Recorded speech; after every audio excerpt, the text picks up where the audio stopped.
America? হ্যাঁ, মাত্র 7 দিন পরে আমেরিকা থেকে আসবে, বিয়ে করে বউকে নিয়ে চলে যাবে। কিন্তু এই কদিনের মধ্যে বিয়ের জন্য এতগুলো টাকা জোগাড় করা। অত শত আমি জানি রে বাপু, তুমি যেখান থেকে পারো টাকা জোগাড় করো। একবার এই হতভাগীর জন্য আমার মেয়ের বিয়ে ভেঙে গেছে, আবারও যদি ভেঙে যায় তাহলে কি ওই মেয়ের আর কোনোদিন বিয়ে হবে ভেবেছো?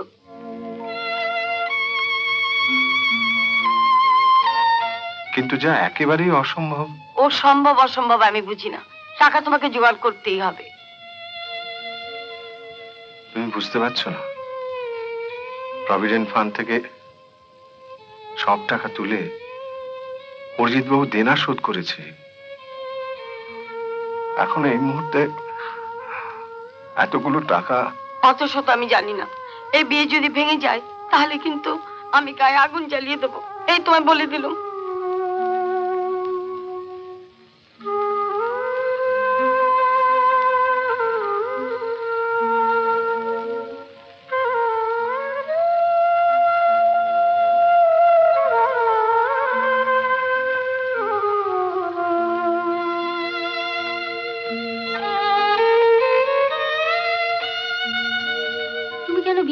মাথা খারাপ করছো মা, যেটা আমার কপালে নেই। তোর বাবা টাকা নেই বলে তোর কপালে বিয়ে নেই? টাকাগুলো যদি ওভাবে নষ্ট না করতো, ওই হতচ্ছাড়ি অভাগী ওকে আমি গ্রামে পাঠিয়ে ছাড়।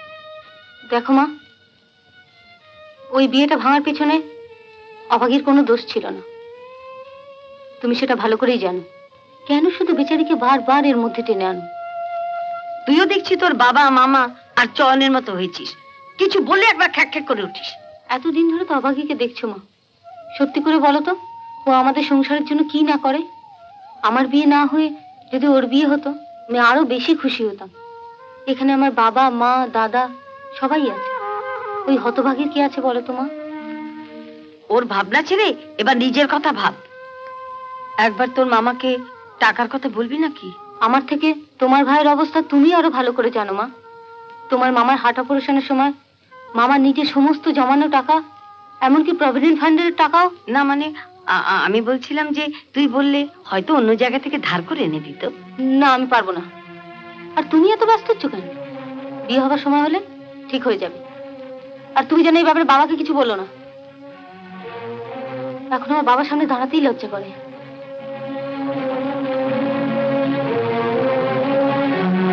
তুমি একবার বাবার দিকে ভালো করে তাকিয়ে দেখেছো? চিন্তায় চিন্তায় বাবার শরীর কি হয়ে গেছে, রাত্রে বোধহয় ভালো করে ঘুমোতেও পারে না।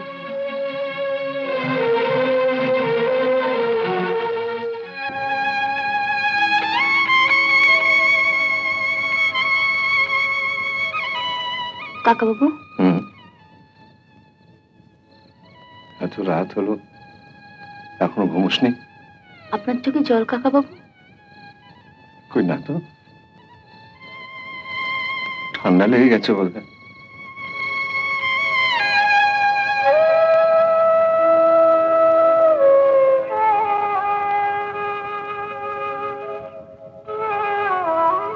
নিচে চলুন কাকা বাবু, কাকিমা ডাকছেন।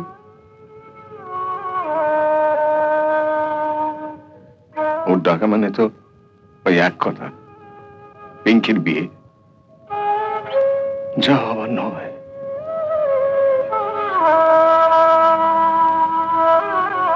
আমি জানতাম এই সংসারে এমন একটা কিছু ঘটবে। মাস্টারমশাইকে চোখের জল ফেলতে ফেলতে এই বাড়ি থেকে চলে যেতে হয়েছে। মাথার উপর ভগবান বলে তো কেউ আছেন? মাস্টারমশাইয়ের চোখের জলের দাম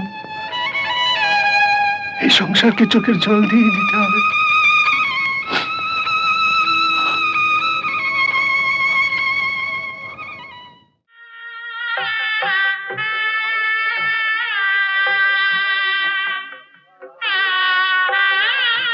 এবার সম্প্রদান, সম্প্রদান কে করবেন?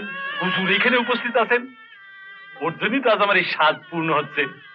আমি তো বলতে গেলে ওর সাওয়াল, মানে অদন সন্তানের মতোই। তো হুজুরই সম্প্রদানটা করুন।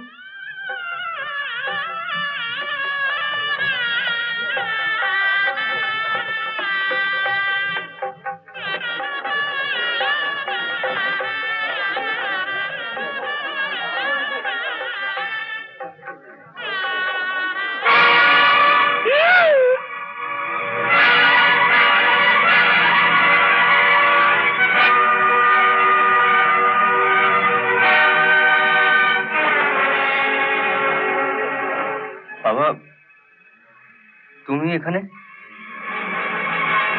তুমি নয় অফিসার, আপনি বলুন। এটা আপনার বাড়ি নয়, আর আমি এখানে আপনার বাবার নই।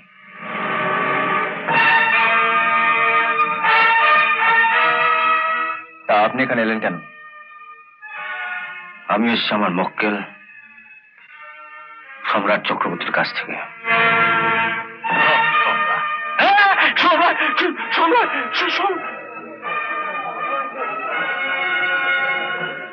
এখানে গায়ের অনেক গণ্যমান্য মানুষই আছেন, আর ভালো অফিসার হিসেবে যার খুব সুনাম, সেই অফিসারটিও এখানে আছেন। আমি আপনাদের সবার সামনে বিয়ের কনেকে দুটো প্রশ্ন জিজ্ঞেস করব, আপনারা শুনুন। তা হ্যাঁ মা, এই বিয়েটা কি তোমার নিজের ইচ্ছেতে হচ্ছে? 100 বার ওর ইচ্ছেতেই হচ্ছে। চুমকি কয়ে রে, তোর ইচ্ছেতেই হচ্ছে। আপনাকে জিজ্ঞেস করা হয়নি। যদি বলে বিয়েটা তোমার ইচ্ছেতেই হচ্ছে, তাহলে আমি এখন এখান থেকে চলে যাব। আর যাওয়ার সময় এই বন্দুকটা যখন সঙ্গে এনেছি, একটা ফাঁকা আওয়াজ করে যাও।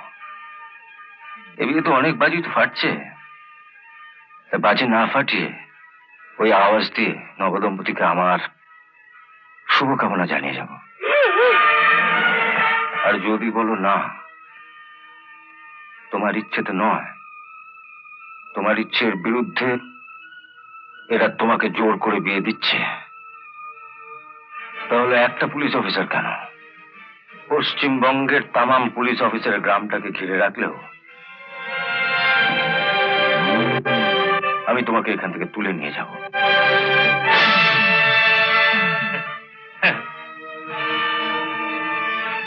বল, এই বিয়েটা কি তোমার ইচ্ছেতে হচ্ছে?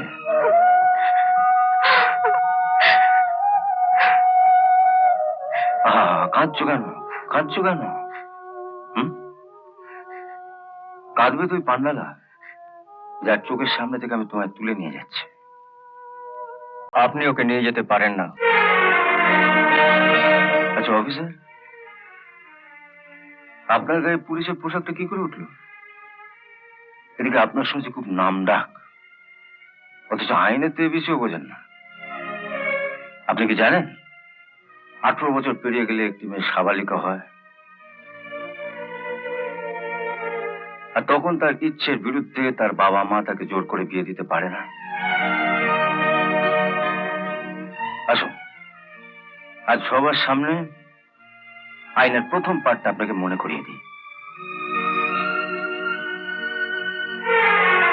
একটা মেয়ে 18 বছর পেরিয়ে গেলে সাবালিকা হয়, আর একটা ছেলে সাবালক হয় 21 পেরোলে। তা অফিসার, আপনার সম্বন্ধে আমি যতদূর জানি আপনি তো 21 বছরের ঊর্ধ্বে। তা সাবালক হয়ে এত লোকের মাঝখানে এরকম নাবালকের মতন আচরণ করছে না? Very bad. এত খরচ করে চুমকিতে সাজালাম, আর আমার চোখের সামনে দিয়ে জোর করে এভাবে। জোর করে নয়,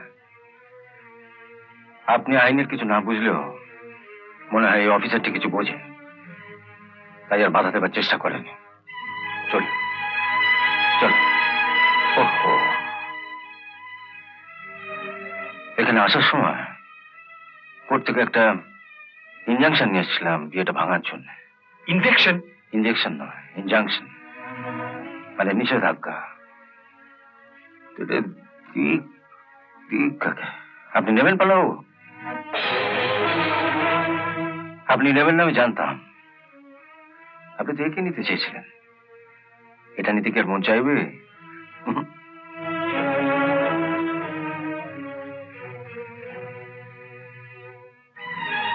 অনেক যুদ্ধে জয়ী অফিসার আপনি, আপনিও হয়তো আপনার পরাজয় বার্তাটা নিজের হাতে নিতে চাইবেন না। তো এটা নিয়ে করি কি? আগুনটা জ্বলছে, অনেক কাঠ ঘি খরচ হয়ে গেছে। এটা কিছু জানাতে চায়, তা আপনাদের চোখের সামনে তাহলে এটাই জলুক।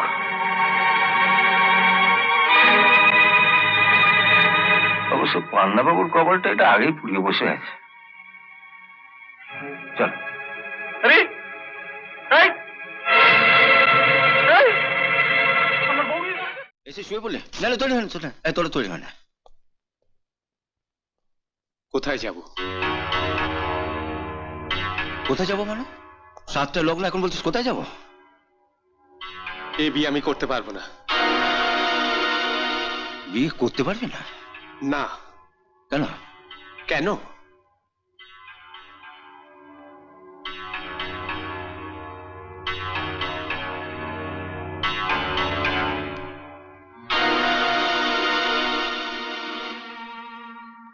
আমি বিয়ে করে ঘরে বউ আনবো আর আমার বউ রাত কাটাবে তোমার সঙ্গে?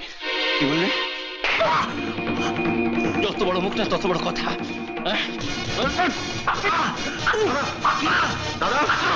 কি হচ্ছে নাকি?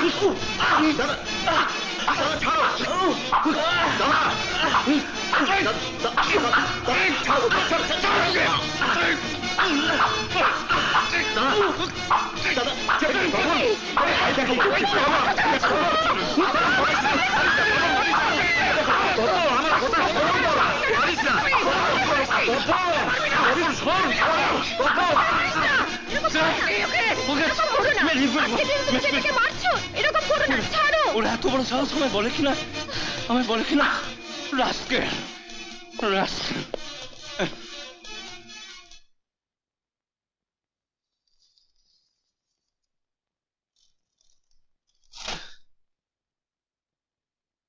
তুমি কিছু মনে করো না রতন, আমি তোমার দাদার হয়ে ক্ষমা চাইছি। যাও তাড়াতাড়ি তৈরি হয়ে নাও। না, তুমি তোমার বরকে সাধু ভাবতে পারো, কিন্তু ওই ছবি দেখার পরে নোংরা মেয়েকে আমি কিছুতেই বিয়ে করতে পারবো না। কি বলছো কি তুমি? আর 2 ঘন্টা বাদে বিয়ে লগ্ন, মেয়েটা যে লগ্নভ্রষ্ট হয়ে যাবে। লগ্ন ভ্রষ্টা হোক আর যাই হোক, আমি ওকে বিয়ে করতে পারবো না। কোথায় কি হচ্ছে যাচ্ছ? কি? দোহাই তোমার রতন, এভাবে একটা মেয়ের জীবন তুমি নষ্ট করো না। সরো। ওরকম একটা বাজে মেয়ের জীবন বাঁচাতে গিয়ে ও তো আর নিজের জীবন নষ্ট করতে পারে না। এখন এসব কথা আসছে কেন? তোমার মেজ ছেলে তো শুনলাম অনেকদিন আগে ছবিটা তুলেছিল, তখন রতন বলেনি কেন? একেবারে বিয়ের দিনে। বুঝলে না বাবা, এরা 3 জনে মিলে বর্দাকে অপদস্থ করবার জন্য প্ল্যান করে এটা করেছে, যাতে ঝিলিক লগ্নভ্রষ্টা হয়। ঝিলিক লগ্নভ্রষ্ট হবে না। দেখি ধুতি পাঞ্জাবির প্যাকেটটা দাও, দাও। এত তাড়াতাড়ি তুমি পাত্র কোথায় পাবে? তুমি আজ সন্ধ্যা ঝিলিকের বাড়িতে যাও, আমি পাত্র নিয়ে যাচ্ছি।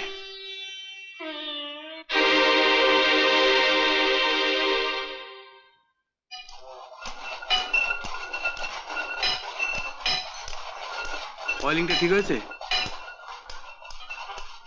দেখো দেখো ঠিক করে করো। গণেশ বাবু, চালানটা রেডি করুন।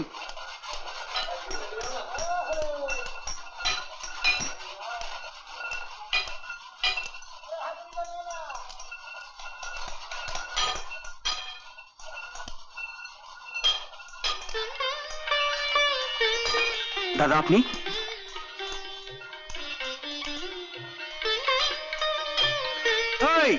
তোমরা সবাই কাজ বন্ধ করো। আজ আমার ভগবান আমার দাদার পদতুলি পড়েছে এই কারখানাতে।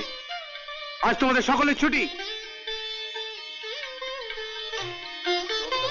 নমস্কার স্যার। নমস্কার স্যার। নমস্কার বাবু। নমস্কার বাবু। নমস্কার স্যার। আরে থাক থাক থাক। আমাকে ডেকে না পাঠিয়ে আপনি নিচে এলেন, কি ব্যাপার?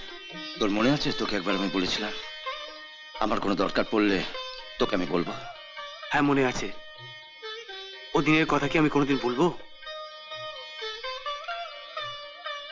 কত বড় পাপ করে ফেলেছিলাম সেদিন।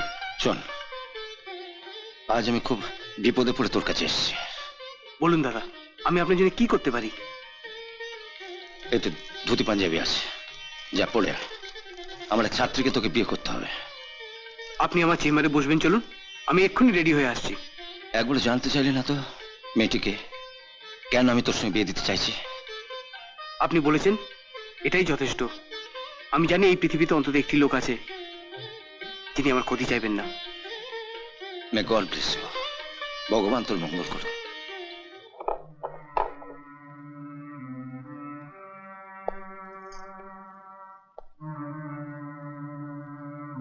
সব পাজিগুলো এক ঘরেই আছো দেখছি। শোনো হে বর্বর, জন্ম মৃত্যু বিবাহ সব উপরালার হাতে, তাই জন্য তুমি আমার বর হতে পারলে না। এই যে আমার বর, তোমার মতন 722 টাকার চাকুরে এর ফ্যাক্টরিতে 100 খানা আছে, বুঝেছ? আর ইনি হচ্ছেন বর্বরের মা। যেমনি করে মুড়ি চিবাচ্ছেন তেমনি করে সব ছেলে মেয়েগুলো মাথা চিবিয়ে খেয়েছেন। এত বড় সাহস তোমার আমার বাড়িতে দাঁড়িয়ে তুমি আমাকে? সরি মাম্মি, এটা আপনাদের কারো বাড়ি নয়, এটা দাদার বাড়ি। এখানে আমি যদি দুহাত তুলে নাচিও আপনাদের কারো কিছু বলার নেই। একটু নেচে দেখাবো নাকি? এই যে মানিক চোর, যেমনি দেবা তেমনি দেবী। শুনুন, এখন আমি ও ঘরে গিয়ে আমার বর আর বড়বদের সামনে বরদাকে দুহাতে জড়িয়ে দুগালে চুমু খাবো। ক্যামেরাটা নিয়ে চলুন, কতগুলো ছবি তুলে দিতে হবে না? জানো, এই মহিলাটির মা হতে লজ্জা নেই, কিন্তু মা ডাক শুনতেই লজ্জা। রাহুলের ভাগ্য ভালো, বড়বদির মতন একজন মা পেয়েছে। জীবনার এই ন্যাকা মহিলাটিকে মা বলে ডাকতে হবে না। চলো। দাঁড়াও শ্রবণ বাবু, আপনি যদি সেদিন রাত্রে দাদার ঝিলিকের ওই ছবিটা না তুলতেন তাহলে আমি ঝিলিকের মতো বউ পেতাম না। আপনার ওই ছবিটা তুলতে যা খরচা হয়েছে আপনি আমায় বলবেন, আমি আপনাকে দিয়ে দেবো। I'll give it to you. আর শুনুন, ওই ছবিটা একটু বড়, মানে এই সাইজের করে দেবেন। আমি ওই ছবিটাকে ঘরের এমন একটা জায়গায় টাঙিয়ে রাখবো যাতে সকলে ঢুকেই ওই ছবিটা দেখতে পারে। চলো।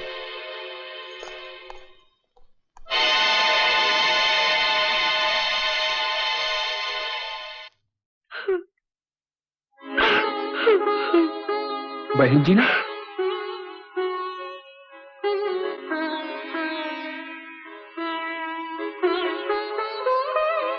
কি বোন জি, তুমি এখানে? হায় ভগবান, সবে আমার ভাগ্য দারোয়ানদা। সহি বাত। আর তা না হলে তুমি আজ পথে পথে ভিক মাংছো। আর আজ তোমার, চলো চলো আমার সাথ, আমি তোমাকে যেতে যেতে সব বলবো। চলো চল না ভাই, চল। আমার একমাত্র সন্তান ত্রিদিবীর সঙ্গে শ্রী সঞ্জয় সেনের দ্বিতীয়া কন্যা মিলি আগামী 26শে অঘ্রাণ বিবাহ স্থির হলো। যাও মা মিলি, বিয়ানকে তোমার হবু শাশুড়িকে তুমি প্রণাম করো। থাক থাক মা থাক। এবার খুশি তো?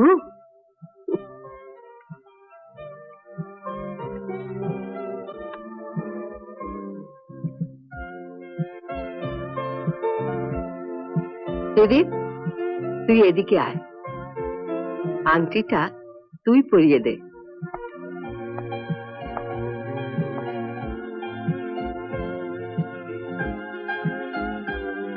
দাঁড়াও,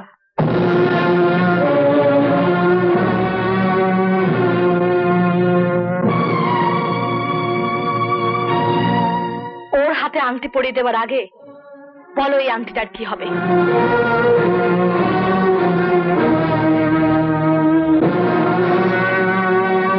যে আংটি তুমি একদিন আমায় পরিয়ে দিয়েছিলে, মনে পড়ে স্মৃতি? Rita, how dare you!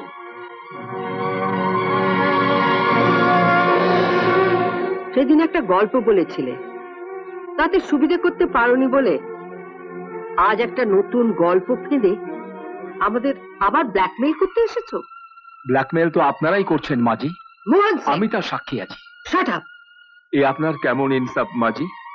বাবা মা বাড়ি ঘর সব থাকতেও ও আজ অবৈধ সন্তান হয়ে রাস্তায় রাস্তায় ফ্যা ফ্যা করে ঘুরে বেড়াচ্ছে। এ আপনার কি বিচার মা? ঠিক দেখছি এত বড় জঘন্য কাজ করলে ভগবানকে অশেষ ধন্যবাদ যে ভগবান বিয়ের পর এমন ঘটনা ঘটায়নি। চল মিলি চল। শুনুন, আপনি বিশ্বাস করুন, বিশ্বাস করো মিলি। বিশ্বাস তোমাকে? যদি পারো বাবার টাকাটা ফেরত দিয়ে দিও।